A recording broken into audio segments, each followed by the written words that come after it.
Arsenal is in search of a backup for Gabriel Jesus as he recovers from his injury. And as we talk about Gabriel Jesus, we're going to go ahead and dive deeply into his injury progress, what Pep Guardiola said about his injury, and what Mikel Arteta revealed about Gabriel Jesus' injury update when he was in the pre-match press conference of Arsenal versus West Ham, a game that is going to be played on Monday, that is next week. Then Vlahovic is in the mix to see to it that he's linked to Arsenal. They are really keeping an eye on him. And lastly, Arsenal's player they loaned to AS Monza called Pablo, who was stabbed I think towards the end of August, is now fully back and obviously looking great and very much okay. He even played his first game ever since he was stabbed in Milan, Italy, in the game when they are playing Lyon. Welcome to Rokani Media Football. How are you guys? And I hope you guys are really having a very good Christmas Eve, because today is 24th and tomorrow it's going to be Christmas, meaning that today is Christmas Eve and we are here waiting to see how things are really going to go on and happen down in the world of football. And you never know, we might get a here we go from one of the players that Arsenal are really eyeing and really dancing or really forcing themselves to go on and get in a nick of time. Now, Gabriel Jesus, it was yesterday, he took to his Instagram and told us that progressing well on his Instagram. That is Gabriel Jesus as we see him. This is the right knee that was really injured. He underwent a surgery, and he's really trying to see to it that he is working hard to find himself back to full fitness to save Arsenal, because he knows what he means to a club known as Arsenal. He knows what it means for him making Arsenal win the trophy after the Invisibles. Remember, Arsenal last won the Premier League in the season of 2003-2004. That was the Invisibles with the likes of Thierry Henry, Patrick Vieira, Sol Campbell, Fred Ljungberg. Was Perez still there? I think, yeah, Perez was still around. Dennis Bergkamp and very many others. That's when Arsenal last won a Premier League. But this time round, his joining Arsenal has really helped him to see to it that he really hits the ground running and has helped them to go on and win lots of games by creating spaces through his mobile movement in the final third of the opponent. Now that is Gabriel Jesus for you. After him coming out and really showing us that his progress is going on well, guys who came out to reveal something about his injury. It's the Man City manager, his former manager at Man City, that is Pep Guardiola. In his own words, he said the following. Remember, Man City having a game of football they're going to play in the Premier League. I think they're also playing on Tuesday, and this is what he had to say about Gabriel Jesus. He said, I would prefer that he could play immediately with Arsenal. He's an important player for them like he was for us. I want him to have an incredible and speedy recovery. I am so sorry for him. So these awards, when they come out, they really continue to raise suspicions that maybe Mikel Arteta wanted to provide a fertile ground for Mikel Arteta's progress at Arsenal by selling two players to him. You know that there is an inquiry being taken place at Man City as to why Pep Guardiola sold Zinchenko and Gabriel Jesus, and that was sparkled off when Arsenal went into the World Cup break when they're on top of the Premier League by 5 points ahead of Man City. So they're inquisitive about the deal and they're asking him, why did you sell the player to that side when you knew that if at all you add him there to that squad, he will be deadly? But obviously Pep Guardiola has no problem, because there are very many players Man City has sold. Even Sterling was sold to Chelsea, but Chelsea is really struggling till now. So I 100% believe lots of things are really up and running to see to it that Gabriel Jesus really comes back really fully fit. But Pep Guardiola really feels for him. He says he would love to see him hit the ground running from the World Cup. And then Pep told us that, I know there isn't one person at this club who would speak badly about him, but he will be back. So Pep Guardiola has finally spoken about the injury of Gabriel Jesus, a player who has promised us that his recovery from injury is progressing on very well, and obviously second week was done. This is the third week of his injury, and I believe he's going to hurry to come back on the grass. I know by the beginning of Feb, he's going to be doing some grass work, gym work before joining his teammates. And I believe towards the end of February, he will be back to play for a team which goes by names of Arsenal. But it's going to depend on how Arsenal really want him to return quickly, because if at all they go in and bring in a centre forward, that means they will let him heal fully. But I don't believe that there are managers nowadays in the caliber of Mikel Arteta that can force a player to come on the field of play when he's injured. I don't really believe there is a kind of manager like that, because for us United, we suffered a lot when we're having Ole Gunnar Solskjaer. Rashford, Luke Shaw, and Rashford, Pogba, Luke Shaw, and Anton Martial were always played when they are injured, because the manager was result oriented. So after that, Mikel Arteta has come out and revealed something about Gabriel's injury. He said, with Gabriel Jesus, some call him Jesus, others call him Jesus. So I'm confused. Jesus. I think Jesus is the right word, not so. With Gabriel Jesus, it's very difficult to put a time frame on his recovery. It was a significant injury, and knowing him, I prefer not to give any dates away. So, no time frame. He has repeated the same statement he really said when he was down in Dubai about his injury, that it has no time frame. But the player is showing us that the recovery is really going on very well. Now, Mikel Arteta on Gabriel Jesus returned until February. He said, no, I never gave a date, so that's not the words that I have used, and I haven't used any words right now. I said that we don't know, it will take some time for sure. Now, this story was brought to us by Steve K, that he's expected to return on 25th February when Arsenal is playing Leicester City, and I believe he had some bit of rightness into that, counting 3 months from the time he underwent his surgery. I think it was around the 7th of December. I think those are the 3 months, not so? Towards there, I think he's not going to hit much, but towards the last week of February, I know this lad is going to be back alive and kicking. And with how his body is really strong, you might see him really make a very quick return that most of the people are really talking about. But Mikel Arteta cannot come and really tell you that they expect him to return in February. Do you know why? Because he might get a setback.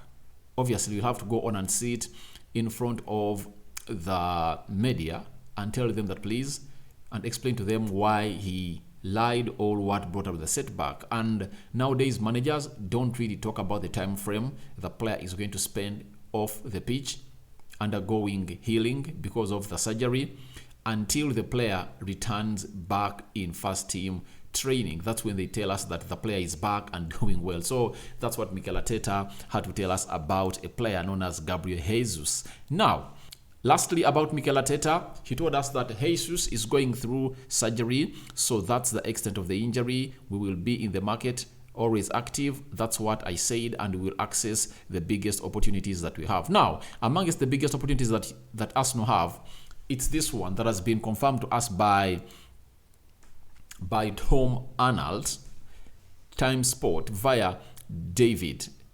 He has told us that Arsenal are also keeping an eye on Dusan Vlahovic's situation, given the political and financial turmoil at Juventus. The 22-year-old is open for move from Turin, either in January or next summer. That is the level at which this deal has reached, because a player called Dusan Vlahovic was wanted by Arsenal, and he was really wanted by Arsenal. But what really shocked the people was the people at Arsenal. He came out and revealed that they never contacted his agent. That's what he said, and that really made it ugly, and it really looked like Arsenal were liars, and Arsenal kept quiet. I even read a story, though I felt like it was not really credible, that Arsenal believed that the player turned them down so they cannot go in for him. So quality calls for attraction from a team. Vlahovic is one of those players that Arsenal kept tabs on. They chased for him, though the player snapped them and went to Juventus. But I believe even at Juventus, he's not getting the best of the game. Reason being, he is not hitting the ground running like he was at Fiorentina. Secondly, injuries are his problems. Even right now, he's a little bit injured, and I don't know why. And I don't know whether Arsenal are really going to go on and continue the pursuit of this lad called Vlahovic. But when you are really looking for a prolific number 9, 100% different from Gabriel Jesus, Vlahovic is one of those. And Arsenal need that striker who is different from Gabriel Jesus and Nketiah, and his main job is to go on and really net that ball in the back of the net. Vlahovic is good in the air, left-footed. He also at least drops deep. He has a good footwork. He's comfortable with his ball on both feet, but obviously he's left-footed, and you know what left-footers do, especially when they are really finishers. They are really clinical finishers. So I believe Arsenal can capitalize onto the situation going down in Juventus that is political and financial turmoil after the entire board of Juventus really resigned, and now the CEO is running the club because they had done lots of things that were really nasty in signing players at Juventus, and now there is an investigation being taken place on them to see to it that they see what bad did Juventus do, to see to it that they found themselves into getting deals that were uncalled for. And was it a bribe? Was it an embezzlement? Did they breach any rules and regulations? That is what they are really looking at, and let's wait and see what the results are really gonna be. But this is not the first time that Juventus is going through this. The first time they are even sent to Serie B or relegated because they bought games. They were buying games to win the league, and they are relegated. But good enough, they went to Serie B with some players like Buffon said, we are staying here. The Chiellini, they said we're going to play for Juventus, and then Juventus really returned to top tier football. So that is Juventus for you, and obviously they are really in bad situation that cannot see themselves keep players like Vlahovic in there for you, because that club, amidst what you are seeing here, even in the pitch, they are performing badly. They never went through the group stages of the Champions League because PSG and Benfica were ahead of them. Imagine, they couldn't really knock out Benfica. For PSG, I can understand, but Benfica, no way. You have to go on and beat teams like Benfica to see to it that you go through to the round of 16, but they never went that side. And when you look at the project at Juventus, it has no direction.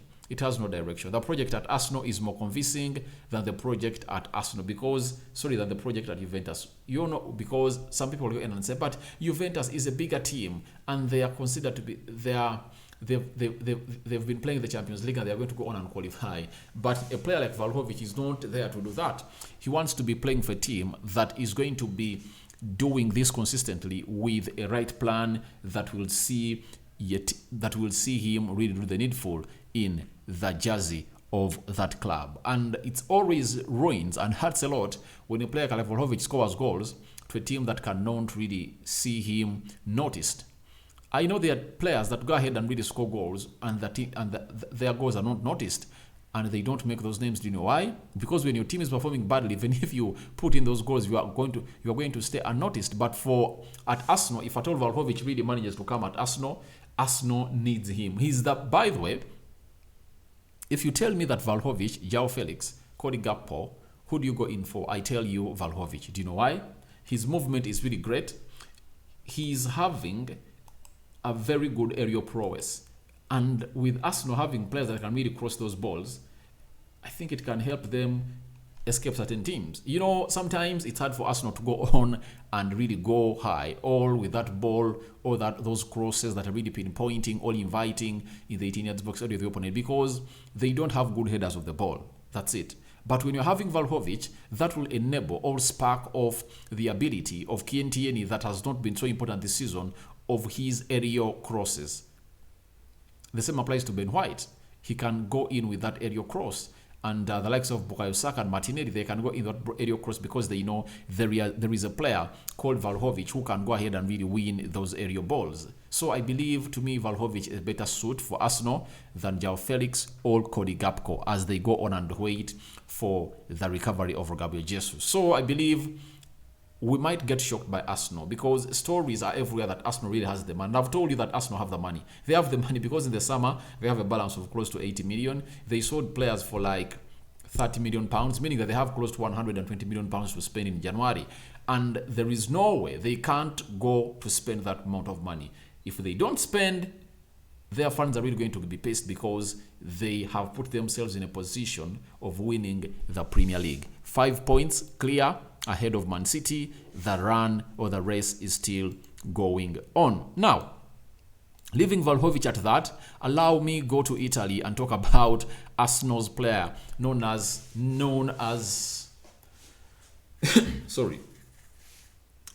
Pablo Mari. Pablo Mari was a player signed by Arsenal, and I think it was the first signing of Edu when he came in at Arsenal.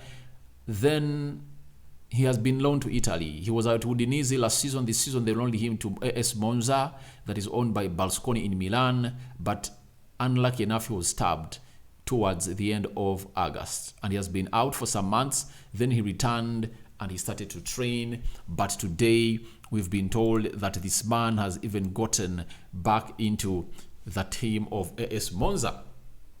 We've been told by Football Italia Monza has called up defender Pablo Mari for today's friendly against Olympic Lyon. The 29-year-old will have the chance to return to action for the first time since the stabbing in October.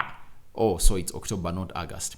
Now, this guy is very much important to Arsenal. How? There is a €6 million buy clause if at all Monza stays in Serie A. And Arsenal fans would be happy to hear this because this money comes in and helps the club go further. Having bought a player at close to £800,000, and if at all you're going to go ahead and really make close to £4 million profit from him, by selling him, that will be a very good profit for a team called Arsenal. But we thank God that he's back. The club has called him to go ahead and really take part in the ongoing game against Lyon. Obviously, it's really something great for them, and we can't wait to see him play well for ASC Monza. Tell us what you think about Gabriel Jesus' injury progress. Remember, we've talked about Pep Guardiola coming out and talking, giving us his view, and bringing in the present and past quotes of Mikel Arteta as far as the injury of Gabriel Jesus is concerned. So, based on all that, and tell me what you think about this injury progress of Gabriel Jesus. Then, go ahead and let me know what you think about Vlahovic. Arsenal are keeping an open eye on Vlahovic. You never know. He might be one of the shock signs that are really going to come in through. And what do you think about AS Monza's Arsenal loanee? That is Pablo Mari, returning and recalled to take part into the game of football of a team called AS Monza. A sign out for now. See you later. Enjoy your Christmas Eve, and let's see what God has for us tomorrow. I sign out for now. See you later. But today, just know very well, we are returning with some huge news, and obviously the match preview of Arsenal versus West Ham, and maybe another game of football that I believe I have to go on and really talk about. I'm out. May the mighty Lord bless you abundantly. I cover you all in the precious blood of Jesus Christ. Good night, good morning, good afternoon.